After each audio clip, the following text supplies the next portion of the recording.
नमस्कार,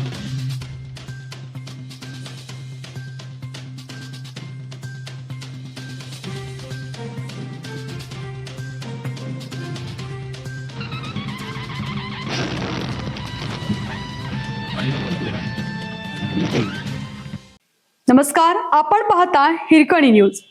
हिरकणी न्यूज प्रत्येक क्षण ताज्या घडामोडी आणि महत्त्वाच्या प्रत्येक बातमीसाठी नेहमी तत्पर. आलास गावात कारवाईनंतरही भेसळयुक्त खव्याची सर्रास विक्री. 180 रुपयात मिळतो भेसळीचा खवा, तर शुद्ध खव्यासाठी 300 रुपये. आलास तालुका शिरोळ येथे काही दिवसापूर्वी अन्न व औषध प्रशासन आणि स्थानिक प्रशासनाने आलास गावात भेसळयुक्त दुग्धजन्य पदार्थांवर मोठी कारवाई केली होती.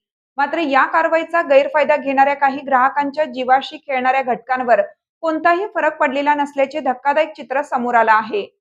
गावात अजूनही मोठ्या प्रमाणावर भेसळयुक्त खव्याची विक्री सुरू असून दर पत्रकातील तफावतीमुळे हा प्रकार उघडकीस येत आहे.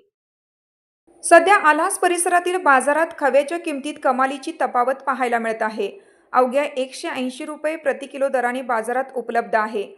अस्सल दुधापासून तयार केलेल्या शुद्ध खव्याची किंमत मात्र 300 रुपये प्रति किलो एवढी आहे.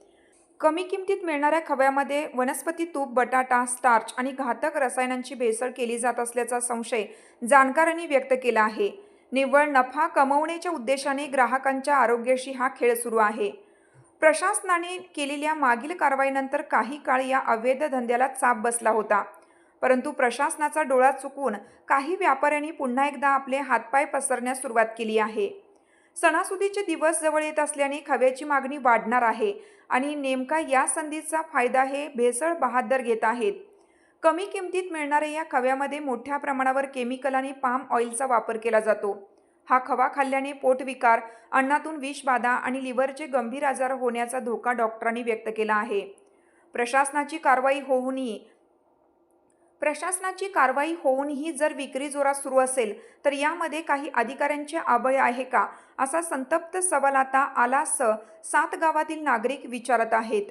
आता तरी वरिष्ठ अधिकाऱ्यांनी यात लक्ष घालून व्यापाऱ्यांची थेट दुकाने सील करण्याची आणि कठोर गुन्हे दाखल करण्याची कारवाई करावी, अशी मागणी जोर धरत आहे.